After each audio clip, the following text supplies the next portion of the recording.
All right, what's up, everybody? Thank you so much for tuning back in. If you haven't been watching, this is now episode 4, and I think it's time just to stop trying to catch up with everything and look at all the time lapses, but at the same time, I had to get a lot of work done. So taking the time out to grab the camera to really engage with what is going on has been a little bit of extra work that I just haven't been really good at doing. But I got a really serious phone call at the end of the week before last or something like that.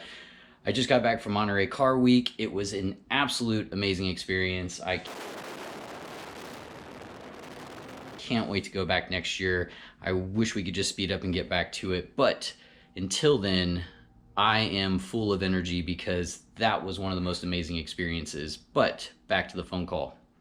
So right before I left for Monterey Car Week, I got a phone call from Eric from Live to Offend wanting to know what the status of the LTO is. So as you can tell from the driver's side, we are missing the kit. I did a little spoof and scared some people because I was just curious what people would do, but I said I was selling the kit, that I was done with the project, but that's obviously not true.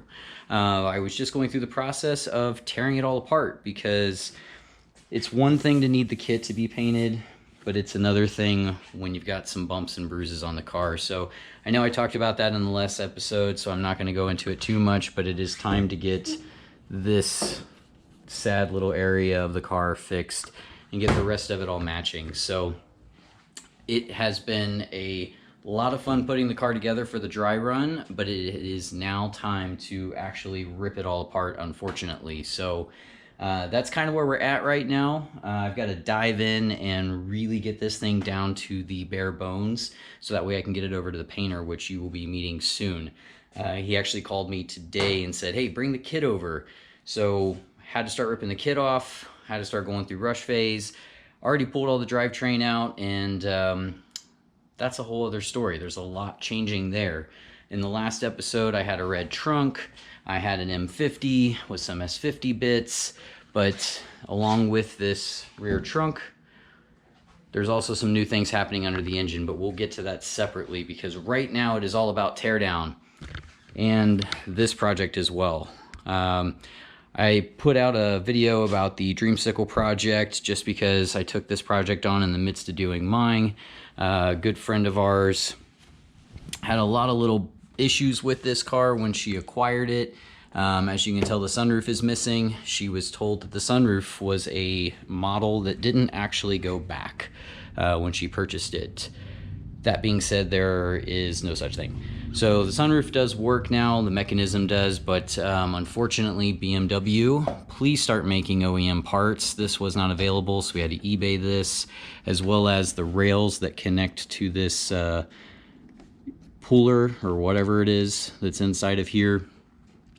So that rail on both sides of that actually holds the lid of the roof to the roof on the sunroof track. Those are no longer available. You can't buy them new. So we had to source those. I'm going to be picking those up tomorrow. But aside from that, the rest of the car has been put back together. Waiting on a couple little bits to go underneath of it that are coming in from FCP Euro. Really appreciate all the parts and ECS tuning. As you can see, a box just came in today.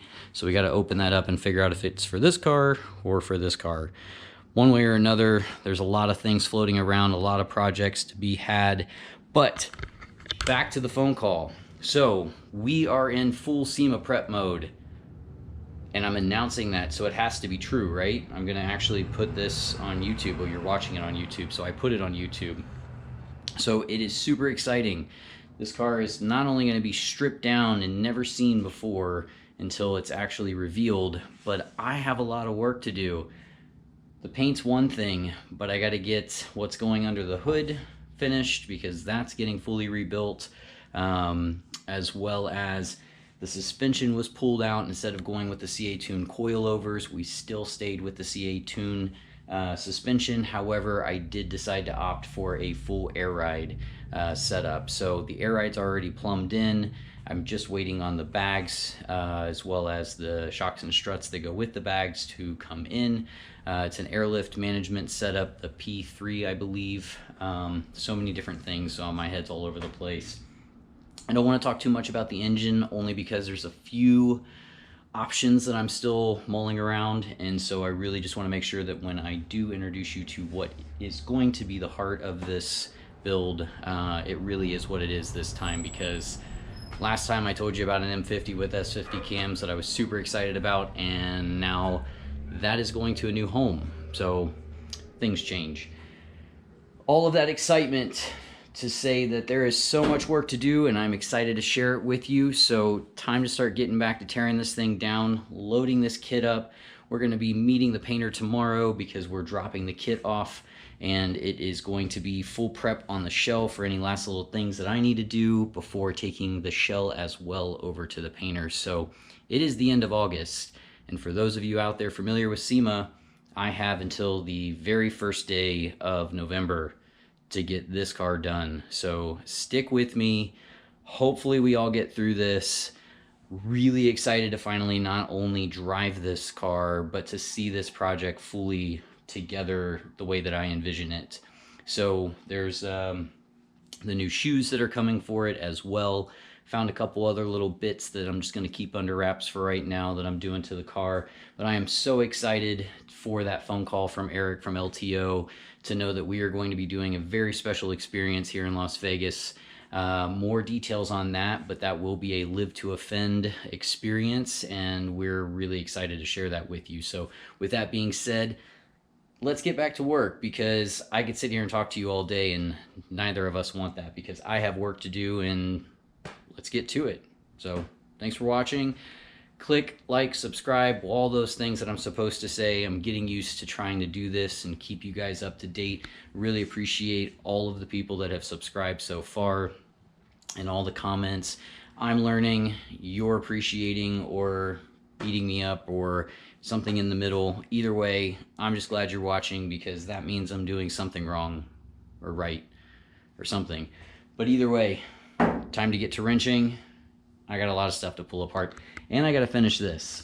So I know she's dying to get this back. I've never driven this car in any of the form that it's in. It drove in the garage and then it was pulled apart. So one project almost finished, the next one right up, and you guys are going to be here for all of it to come.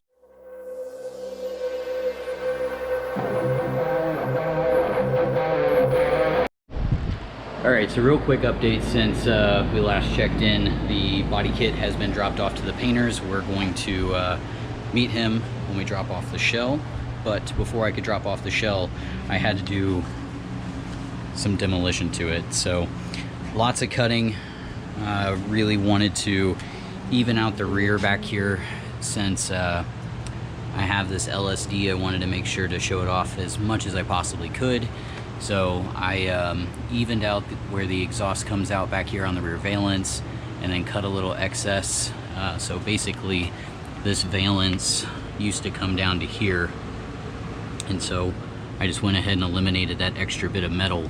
I didn't want to take it up too far, so I did keep a little bit of the valence down here, mainly so that way I could actually keep some of the spare rear wheel. Well, I messed that all up, but you know what I'm saying. So my OCD, this side was already set up this way from the factory, where it was about this wide. This is where the exhaust pipe cutout was, a little oval. Mine was bumped into at some point, so it needed to be straightened out anyways. This little tear, the way that it looks right now, will be fixed, of course, once it comes back from paint, but I just wanted to make sure to even it out all the way across. And so the battery box used to come down lower here, and so to even out that width on both sides, I did go ahead and trim out the bottom side of that battery box. So all in the name of visual appearance. Not really a whole bunch of performance coming out of that, but hey, this thing is all about turning heads. So on to the next step. Now that the trunk is all cut up, this is a big moment for me. I have actually never cut rear fenders out. So I'm pretty excited, a little nervous, but really looking forward to getting everything cut up so that way we can get this bad boy off to the painter. So you can see I've got my dots here. I'm actually going to cut just to this line and then leave the rest of this excess, so that way once we get it to the body shop we can properly seal those edges up. So that's where we're at right now. Lots of stuff still to tear out of the inside. The engine bay is completely ripped apart. I have to take the soft top off, but really just wanted to get the body all cut up. Also have to cut the front fenders and fit the vents. And the bad part about actually sharing all this with you guys is that when it's inside my head, I don't think about it too much, or I think about it and it just seems normal. But sharing it with you makes me realize how much work there still is to be done. But luckily we have like 2 months, right? But one way or another, we're gonna get this thing done, because it is it's dying to live. It's dying to stretch its legs, and I'm excited to get the rest of this stuff ripped off. So let's go. Let's get this thing cut up. All right. Let's start cutting. Let's start hacking.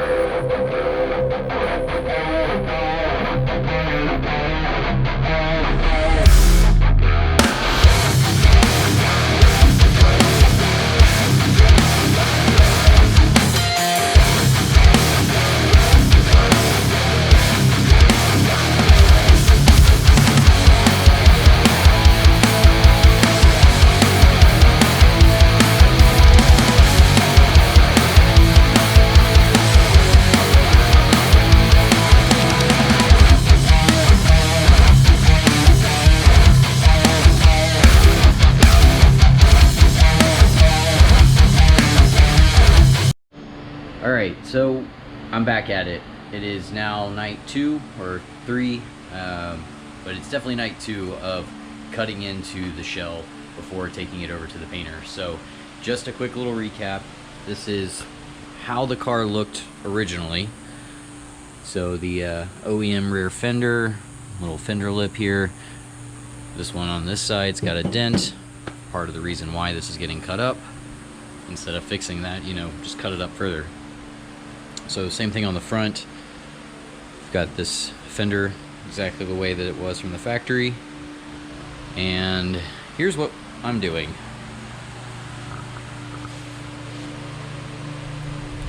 Now, this is the first time I've cut up a body. Always was a little intimidated by doing it because it does look pretty drastic. But I gotta say, I really like the way this fender boxed out. Just the way that it all like comes together. I feel like it looks pretty nice, you know, all things considered. So I did have a few people reach out to me. Thanks Mush for telling me that I need to hammer some of this in for fitment, but waiting on the wheels right now before going too crazy with anything. But before it goes to the painter, a few little notches there for him to clear up, but then the rear is all cut out as well. So for tonight, the task is to get the driver's side looking like the passenger side. I'll probably go ahead and do the metal bending too, but we'll see how far I get. I don't want to say it's late, but don't like to bother my neighbors too much. But we'll see. We'll see what time it is when I get to that point. But for now, let's get the Sawzall out, because the Sawzall. I don't know why I like saying that, but I'm going to stop saying that now. Time to get back to work.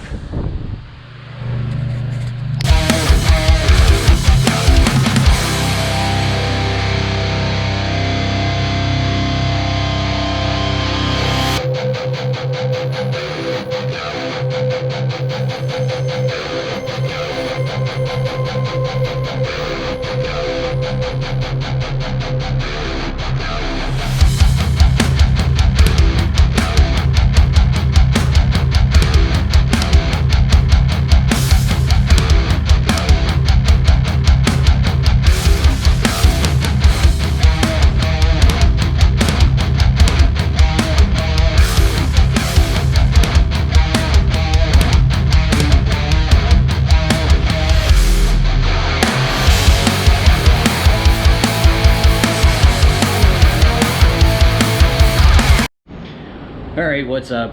It's night 4 back in the garage, and I probably should actually put the past couple of nights together in a short little video and actually share this with you guys, but there's just been so much going on.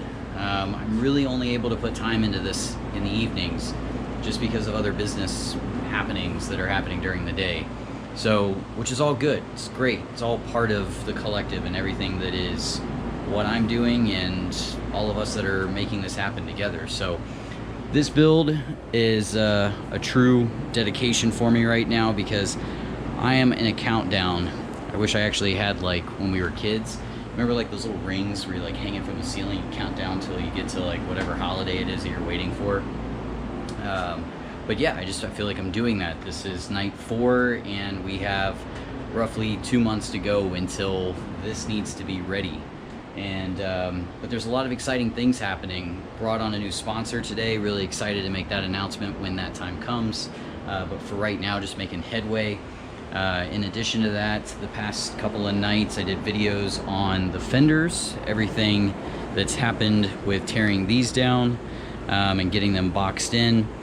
Pretty happy with the results. I want to make sure that even if you can't see some of these things that I've done, it's still just done nice and clean.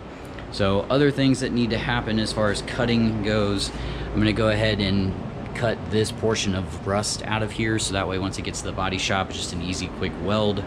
Unfortunately, I had to go and take a donor piece in order to fix this part of my A-pillar on the passenger side. So a lot of little things that still need to be done on here, in addition to all the other work that I have to still do before it even gets to that point. Specifically and fully tonight, ripping this interior out. So yeah, the spaghetti wire is already falling out and really just gross looking at this point. It's got to go. So does the steering wheel, center console, seats. You got it. You get the idea. The whole thing. All of it's got to come out. These door cards, I'm going to pull the windows out. Debating on whether or not these pieces are going to come out of here, just because I haven't been able to locate the rubber seal that actually goes around the window itself. So that one is debatable. We're going to see how that turns out. Drop me a comment if you have any ideas on where to find these seals, because I don't know if I'm just not looking in the right spot, but they don't seem to be available anymore, which is the case with BMW. Again, BMW, I've said it probably in another clip here or there. Please start making your parts again. It's really difficult to keep these cars alive when you can't buy the specific parts you need for them. So, public service announcements. But BMW, please make OEM parts, or somebody make them for us. But that being said, time to stop talking, time to start ripping more apart on this car. I'm so excited for all of the progress that I've been making. The new things that are going to be coming, stuff that's changing under the hood, things that are going under the car. It's really getting to this point where I know it's going to happen, and it's going to happen quick, and I just have to have everything ready so that way the next parts that are needed by specialists like my painter and the upholsterer being able to get the seats in time. Hopefully I have all of my ducks in a row. We get the wheels in time. Doesn't feel like there's that much time ahead of us, but everybody seems to be committed to this project and what it is that the timelines are. So I'm super excited, really excited to share it with you guys. Thanks as always for continuing to tune in. If you haven't seen the first 3 episodes, feel free to go check those out. Really like to see your comments, and you know, hopefully you really enjoy where the direction of this car is going, because I'm stoked. So if you don't like it, leave your hate, whatever it is that you have to say. That's cool. But for those of you out there that are cheering me on, thank you so much, and I can't wait to share more of this Live to Offend build with you. So stay tuned. I'm gonna stop talking. Let's rip this interior out, all right? Just some nuts and bolts, just a few, right? You know, not much to deal with.